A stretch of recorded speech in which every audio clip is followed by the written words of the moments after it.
Who are the biggest power punchers in the UFC?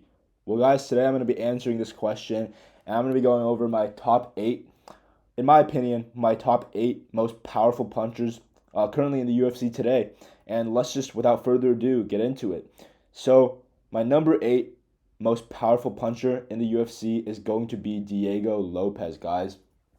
And the reason why I think this is just because he kind of sticks out to me as the representative for the most powerful guy at featherweight and below.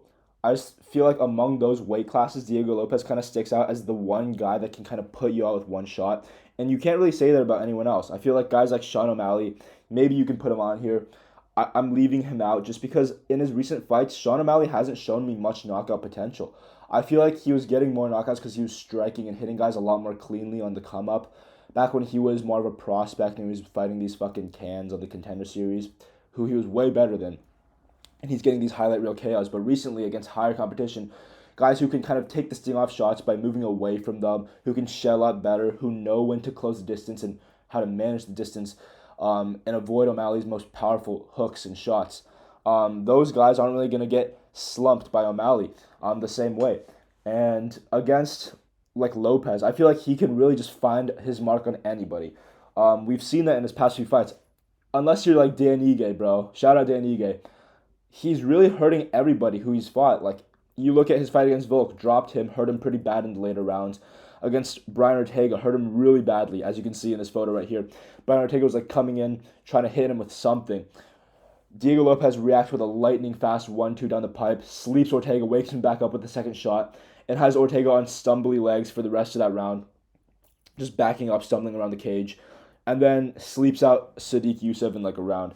Diego Lopez is extremely powerful. If he had fought Ilia Topuria at 145, I would have given him probably the biggest chance to beat Topuria. Not that I'm saying he would beat Topuria. I think Topuria still slumps him, but I think that he would have the best chance to beat Topuria just because of how powerful he is. I feel like he would have Topuria's respect on the feet, just like Josh Emmett did. And I think that he would have a better chance to overall handle the grappling of Topuria if he ever, like, I don't know, tried to implement that in the fight. And maybe he could catch Topuria with something coming in because Lopez is a very reactionary striker. He kind of waits at a distance, and if the opponent kind of comes in with anything, he'll see an opening and he'll strike really fast. He's an extremely fast striker, and it'll just kind of wing like big punches. And he's a really compact guy. He's pretty tall, but he's very like lean in his musculature and his frame, and he can generate a lot of force and power in his shots. So yeah, Diego Lopez, guys, is my number eight most powerful guy. But let's move on to number seven, and it's gonna be JDM, guys. JDM, although I've noticed that he hasn't had too many like highlight reel knockouts either in his past couple fights. Obviously, he knocked out Randy Brown very impressively, hit him with a big hook and just TKO'd him, hammer fists. It was a good performance. But like against Bilal, like these other guys who he's not beating by KO or something, they're very tough. Like Bilal is one of the toughest guys at welterweight. Got an insane chin on him, and was just he can take punishment from anyone, bro. And I don't blame JDM for not getting a knockout because he hurt Bilal multiple times in that fight. He put on a masterclass, bro. Outstruck Bilal badly. Almost finished him at round five, to his credit. Before that, he had Gilbert Burns, who was also very tough. Although he didn't land super cleanly on Gilbert Burns, he did outstrike him. And then who is he? Who did he fight before that? I know he fought that like Russian Dagestani guy, who he beat as well. He fought like Basil Hafez, who was on the juice by the way, and extremely big. And JDM was also able to outstrike him. Overall, I think JDM's knockout potential is it's underrated. I feel like people still don't recognize how powerful JDM is, even after this Bilal performance, especially after he got kind of rendered pretty useless against Islam Makhachev. I'd pick JDM to sleep guys like Shavkat, honestly. If he fight Shavkat right now, first of all, because of Shavkat's like, he's kind of ring rusted at this point. He hasn't fought in over a year, which is crazy. Shavkat needs to get active again, but yeah, I think JDM wouldn't be playing this range game against Shavkat if they were to fight. And this is a very possible booking. He could definitely get booked to fight Shavkat if Shavkat ends up returning. And in that case, I'd actually pick JDM just because like Ian Gary kind of chose to stand at range and strike with him. He did win the moment where he took the back on the ground against Shavkat, but other than that, when they were kind of standing around at range, Shavkat would just land the 1-2 pretty cleanly down the pipe against Gary. And that was it. Like, JDM wouldn't be standing at range against Shavkat. He would come inside with hooks to the body, rip him to the body, and then go upstairs to the head. And I think that he can really get Shavkat up against the cage and tee off on him, and then find a big shot and knock him out. And we saw what happened in that Jeff Neal fight. Jeff Neal stumbled Shavkat very badly, hurt him with a clean left hook, and I think that JDM will have many moments where he can do that as well. So yeah, I think JDM's being underrated now with his power. I think he's one of the most powerful punchers in the UFC. He's got some of the most clean boxing I've seen out of any UFC fighter. And yeah, we got to put some respect on JDM's name, man. But let's move on to our number, is it 6? I think it's our number 6 most powerful guy. Oh shit, bro. I just realized something. I messed up the numbers.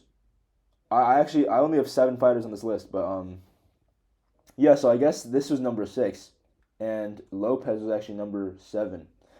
But never mind. Okay, let's go on to 5 then. Let's go on to 5. It's gonna be Michael Morales, guys. And I'm putting Michael Morales here over JDM. They're both at welterweight just because of how much of a tank Michael Morales is. Like, obviously, JDM has the much cleaner boxing technique. He's the way more skillful striker than Morales.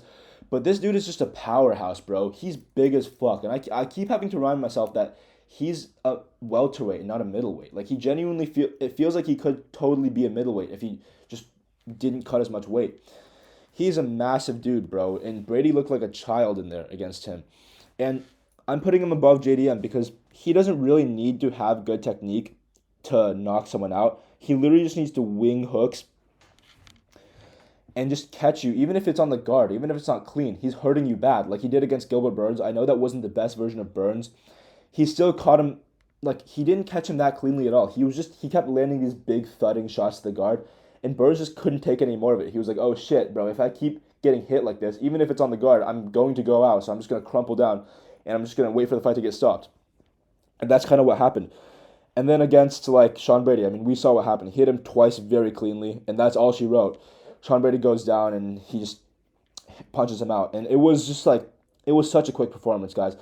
No one can deal with the fact that he's so big and tall. They can't even, like, begin to try to grapple him because he keeps his hips so far away from his opponents. They're never going to beat him to the takedown.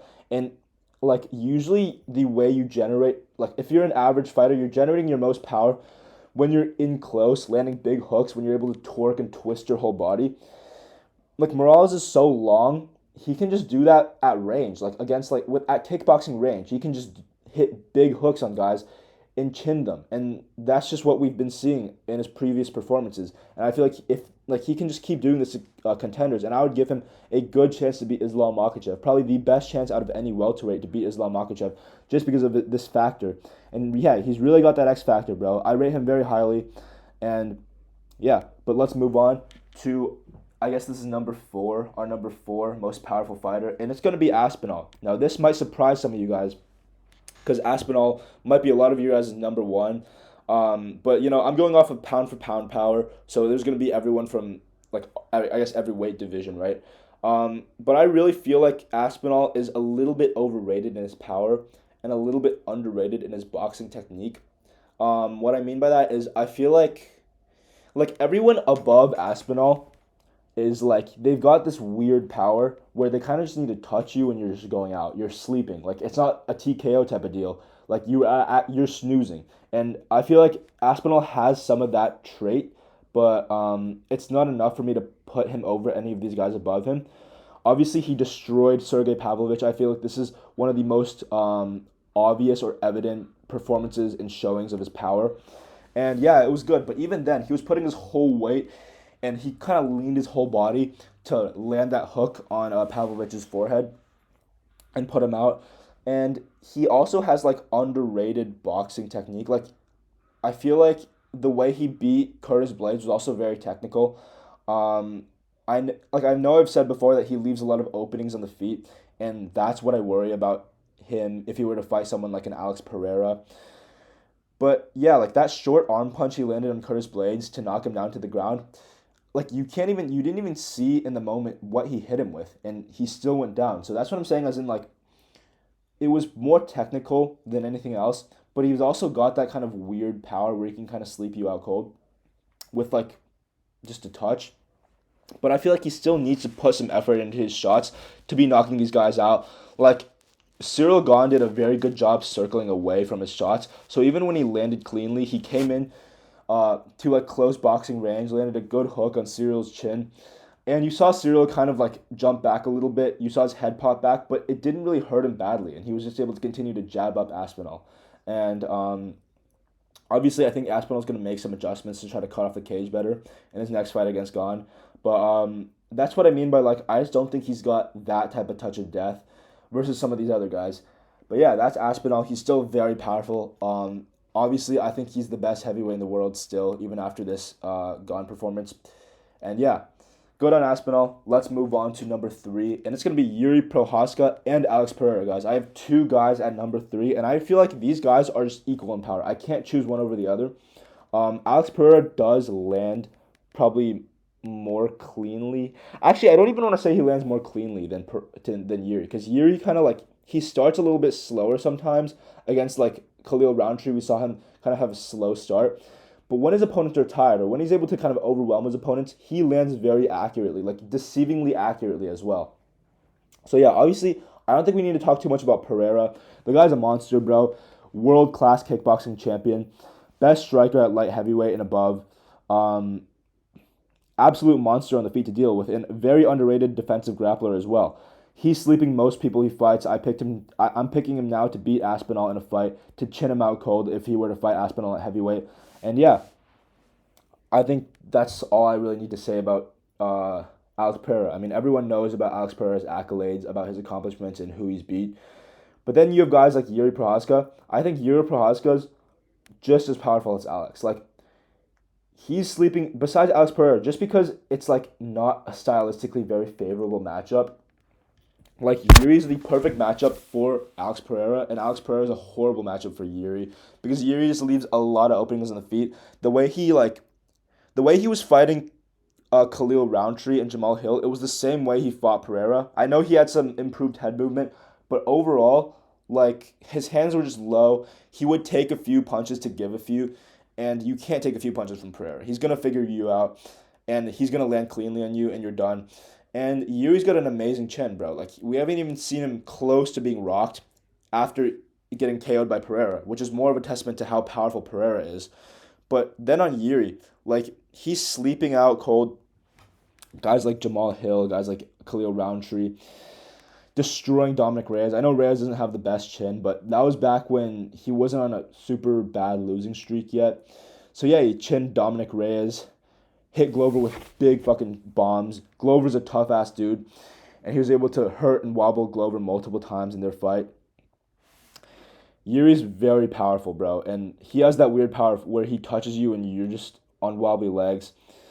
And yeah, I consider these two to be very similar in terms of their punching power. It's just that Yuri's a little bit wild, so Pereira can kind of catch him in that storm, in that flurry that Yuri always likes to put his opponents in. But yeah, let's move on, guys, to, I guess this is number 2. I think it's number 2. And guys, I'm putting Carlos Prates. Now, this might be a surprise to some of you guys, but if you think about it, it really makes sense. Like, Carlos Prates, a lot of people are calling him the welterweight Pereira, and I can see that. I can totally see that.